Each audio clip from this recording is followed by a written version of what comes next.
everyone swears Jayda spilled the secret. She didn't. So how did the DL storyline stick? It began with a blurry clip the internet tried to pin on Lil Baby. He said straight up, it wasn't him.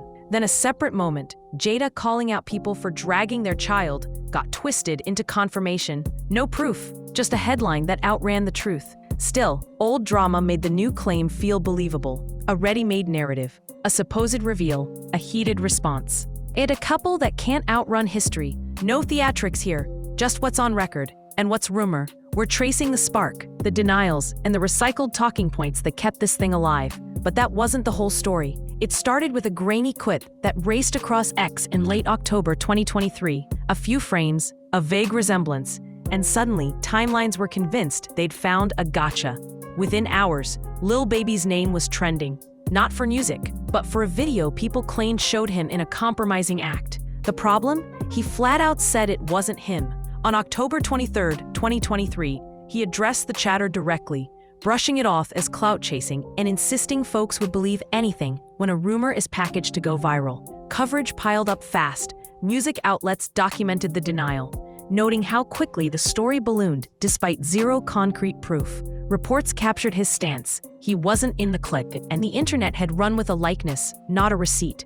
The narrative had all the right buttons: shock value, mystery, and a famous name, but none of the evidence to back it up. Still, it spread because that's what these stories do when they hit the algorithm at the right hour. Why did people buy it anyway? Familiarity bias.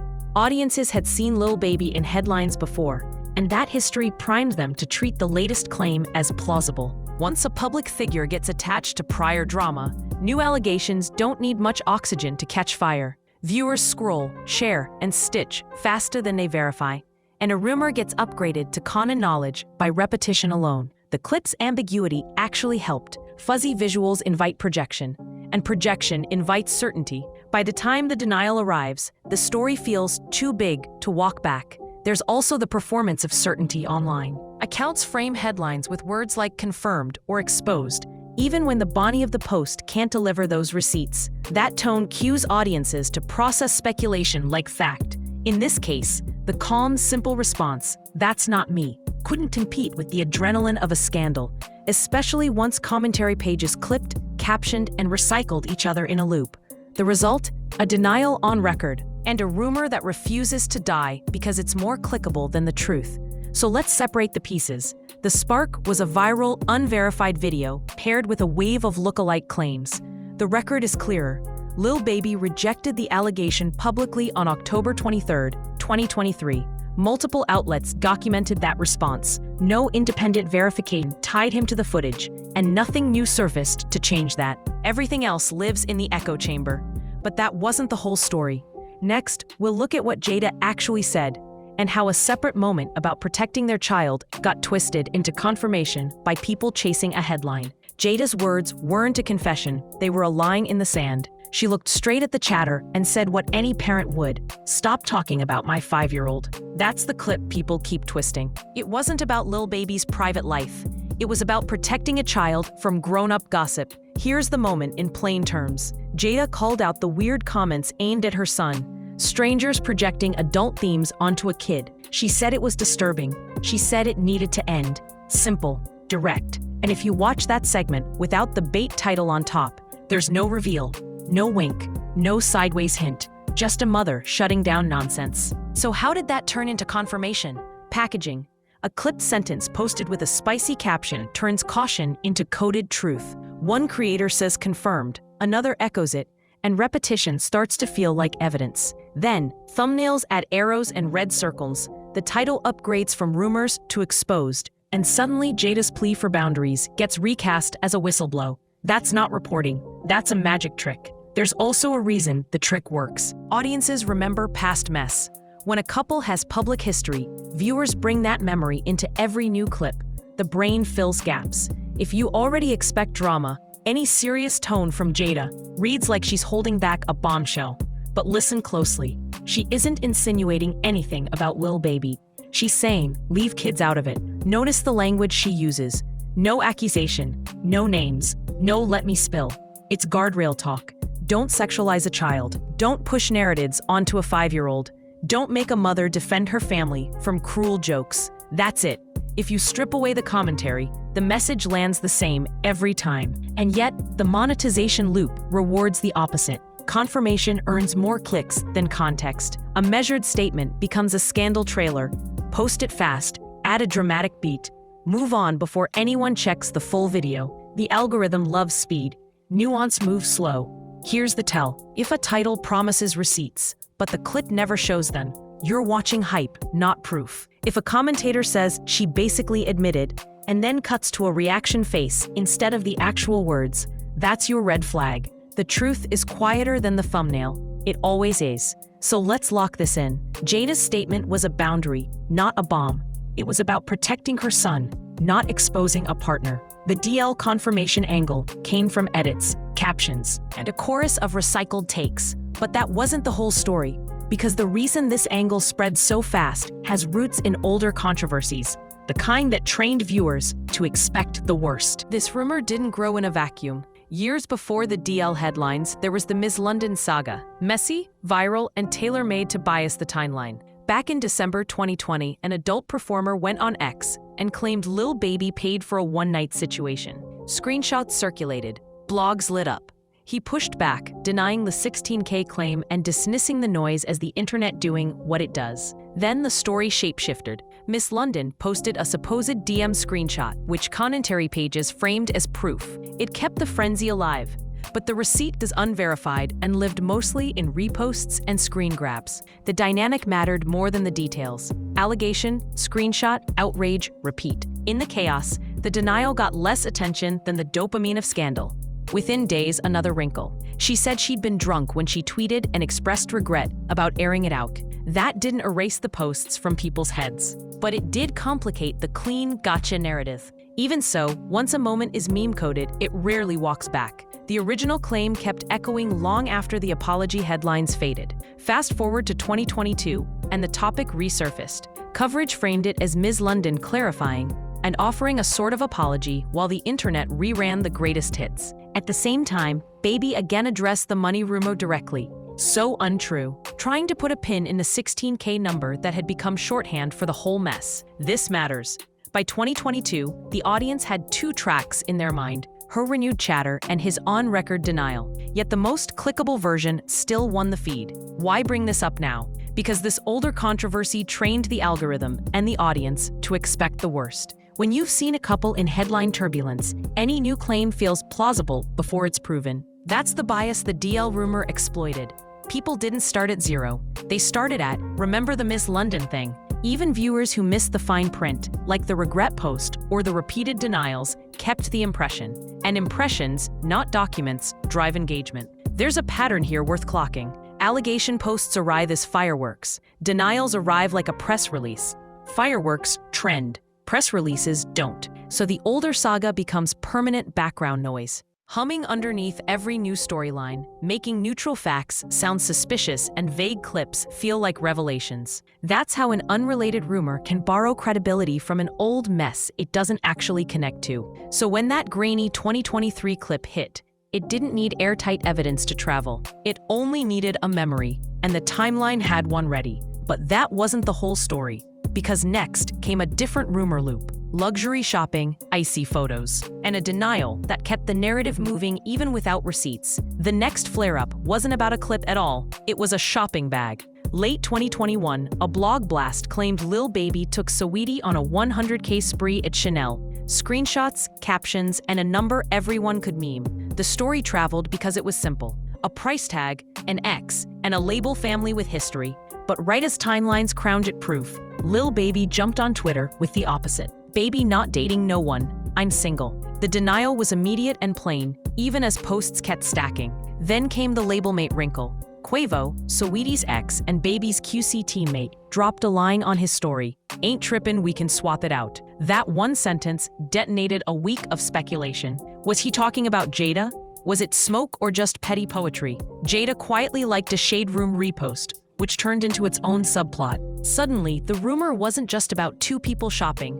It was a triangle the internet could storyboard frame by frame. What kept it spinning wasn't receipts, it was sequencing. A rumor, a subtweet, a liked post, then another rumor. Each beat felt like escalation, even if it added nothing new. And when a cropped photo of Saweetie on an unidentified man's lap popped up months later, sleuths lined it up against one of Baby's outfits like it was CSI. He shot that down too, saying he wasn't the man in the picture, and repeated that the dating talk was off base. The denial didn't trend as hard as the collage, but it lived on the record.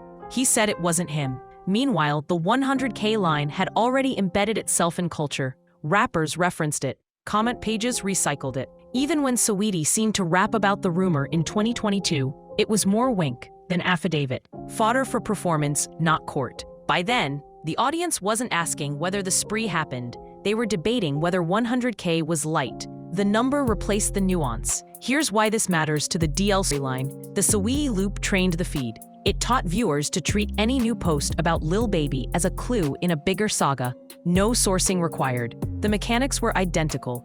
An allegation packaged for virality, a fast denial, and a chorus of commentary that drowns out the boring part where facts live. Once that pattern sets, future rumors inherit momentum from past drama. People don't start at zero. They start with a headline they remember. So when the later orientation chatter surfaced, it didn't need fresh evidence to travel. It borrowed credibility from a shopping rumor and a catchphrase number. That's how narratives harden online. Repetition feels like truth. But that wasn't the whole story, because the 2025 backlash around jokes and orientation poured gasoline on everything without proving a thing. By late August 2025, the conversation took a sharp turn again. Lil Baby popped up on Druski's satirical talent series, Coulda Been House 2, and one contestant's on-mic reveal lit the comments on fire. Clips spread in minutes, and timelines framed Baby's reaction as anti-LGBTQ. Entertainment sites started packaging the moment as a homophobia backlash, and the phrase stuck. The show itself blends improv, skits, and trolling, which matters that context got buried under hot takes. Here's the shape of it. A contestant says he's into men, the room gets awkward, and Baby's body language reads, to some viewers, like a wall slamming down. The cut moves quick. A look, a head tilt, an energy shift. Comment sections called it disrespect.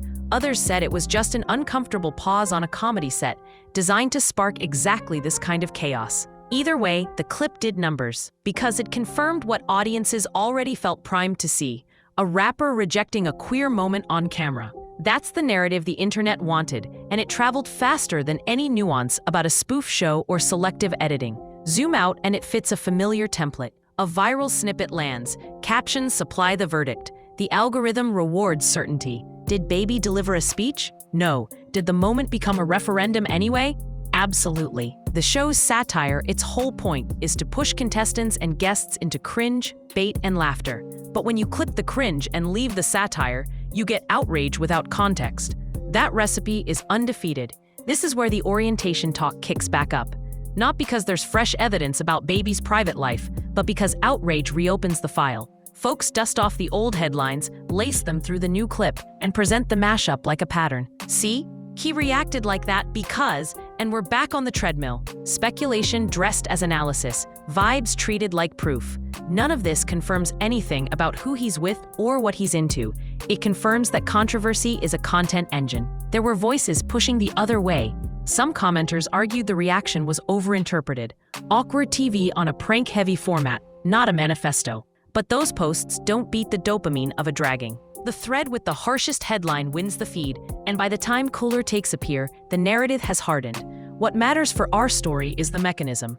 The episode didn't prove a rumor, it poured gasoline on one. It offered a fresh, shareable reason to resurface years of chatter and repackage it as context. That's how a single cutaway shot becomes a cultural Rorschach. People see what their timelines train them to see.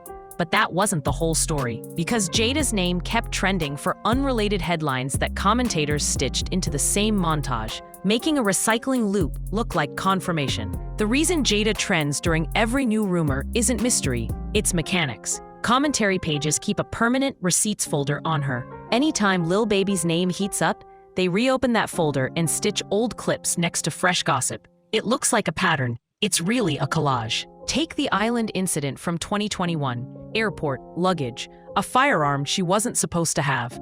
She pled, paid, left, and life moved on. Offline, that's closure. Online, it's evergreen. The moment lives as a thumbnail ready to be repurposed. legal trouble, past issues, history of chaos. None of that proves a current rumor. It just primes you to expect mess. Then there's the social feed trail. Quotes without dates, tweets without context, Q&A snippets sliced to sound like shade. A sentence about parenting becomes hidden message. A boundary about privacy reads like a clue. If you line up 10 out-of-context posts, you can make any storyline feel inevitable. That's the montage trick. Repeat, relabel, recycle. Why does it work? Memory beats evidence. Viewers don't remember precise timelines, they remember vibes. Didn't Jayda have that airport thing? Becomes a stand-in for she stays in headlines, which becomes, so maybe she did confirm something. The leap happens in your head, not in the documents. And once your brain fills that gap, confirmation bias takes the wheel. The packaging pushes it along. Titles shout confirmed, while the video hedges with allegedly. Thumbnails use arrows and red circles. The voiceover says, "You won't believe this," then plays a year-old clip you've seen 5 times. That gap between title and content is intentional. The promise sells the click. The ambiguity avoids liability. If you felt misled, you were the product. Add SEO to the stew. Every time Jayda's name spikes, dozens of accounts rush to post the same background explainer with the same 3 talking points. Search results fill with near duplicates, and repetition looks like consensus. By the second day, a rumor thread reads like a Wikipedia page, even if no primary source exists. None of this means Jayda never says anything interesting. It means the feed treats every syllable as evidence in a case it already decided. A joke becomes foreshadowing. A sigh becomes a tell. A mother defending her kid becomes a low-key reveal. And just like that, a boundary morphs into a breadcrumb. So when people claim she confirmed a DL story, ask for the exact words. Not a caption, not a paraphrase, the words. If they can't produce them, what they have is a montage. But that wasn't the whole story. Because the biggest claim in this saga, the supposed confirmation, falls apart the second you demand a source. Ask 10 commentary pages where Jayda confirmed anything and you'll get 10 different clips, none of them actually saying the words. That's the tell. A real confirmation is simple. A sentence you can quote, a moment you can timestamp. What the internet served up instead was a jumble of captions, reaction faces, and edits that turn a boundary into a bombshell. It looks convincing until you slow it down and ask for the source. Start with the headline trick. Confirmed. In all caps on the thumbnail, allegedly in the first sentence of the video. That gap isn't an accident, it's a shield. The title drags you in, the script dodges responsibility. If you ever hear "she basically said," stop there. Basically is code for she didn't say it. Then there's the echo chamber. One channel posts a hot take. Another clips the same 7 seconds and stamps a new title on it. A third stitches both and calls it breaking. After 3 rounds, viewers think they've seen 3 different sources. In reality, it's the same fragment bouncing off the walls. Repetition feels like proof because your brain tracks volume, not veracity. Watch the edits closely. The confirmation montage usually jumps from Jayda's calm line about leaving her child out of grown talk, straight into a creator's gasp, a freeze frame, and an arrow pointing at nothing. No follow-up, no uncut segment, no context. If the words are that explosive, why won't anyone play them in full? Because the full clip doesn't do what the caption promises. Another pattern, bait questions disguised as evidence. Why would she say that unless? That's not evidence. That's a leading question engineered to make rumor feel reasonable. You can do that with anything. Why would he deny it unless? See how easy that flips? Questions aren't receipts. Even the Jayda liked this post angle collapses when you check the content. A like isn't a confession. People like posts for support, sarcasm, or because they tap the screen too fast. Turning a heart into a sworn statement is lazy on purpose. It fills the gap where facts should be. Here's the clean version, minus the hype. No public, on-record moment exists where Jayda says Lil Baby is living a secret life or doing pay-for-play. The clips used to claim that are either unrelated, cropped, or reframed by captions doing heavy lifting. That's not a smoking gun, that's smoke and mirrors. So the next time a thumbnail screams exposed, ask for a specific sentence, a date, and the full video link. If the answer is more edits than words, you've got your verdict. But that still wasn't the whole story. Because once you strip away the echo and look at what's actually on the record, you're left with a different question. Why does rumor outperform reality? And who profits when it does? Strip the headlines down to the studs, and the story is simple. A viral clip with no receipts. A fast, clear denial. A mother setting boundaries for her child. The rest? Angles, edits, echoes. None of that equals confirmation. Just a feed that rewards the loudest version of events. Here's what actually held this rumor together. Memory and momentum. Old drama never dies online. It gets recycled. The M's. London thread primed the audience to expect scandal. The Saweetie shopping tale taught the algorithm to see Esley post as a clue. The Druski backlash gave the timeline a fresh spark to stitch everything back together. None of those things prove a secret life. They prove how easily vibes become evidence when the internet wants a twist. And that Jayda confirmed it headline, it shrinks under daylight. No timestamp sentence, no on-record line. Just a protective message about her son, cut and captioned until it sounded like something it wasn't. The montage sells you a pattern. The full clip shows a boundary. Those are not the same. There's a bigger point hiding in plain sight. Outrage outperforms accuracy. Exposed travels farther than explained. If truth moves like a memo and rumor moves like a firework, guess which one trends? Creators know this. Platforms know this. We, as viewers, feel it every time a jaw-drop thumbnail wins the click over a measured take. So what do you do with that? 3 quick rules. First, ask for words, not vibes. The exact sentence, the date, the uncut source. Second, watch for the basically trap. If a host keeps saying, she basically admitted, that means she didn't. Third, separate a boundary from a confession. Protecting a child isn't a coded reveal, it's parenting. If you still want to believe the spiciest version, that's the pull of the feed talking. But understand the trade. When we reward bait, we get more bait. And the next person in the crosshairs might be someone you like, or someone without the platform to push back. Here's the twist the rumor can't survive. The truth is less dramatic and more durable. The denial exists, the confirmation doesn't. Everything in between is packaging. So ask yourself, when a narrative pays better than the facts, who's cashing in and who's getting played? If you've got a time-stamped line that changes the record, drop it. If not, the loudest headline isn't a receipt. It's a mirror showing what the internet wants to see.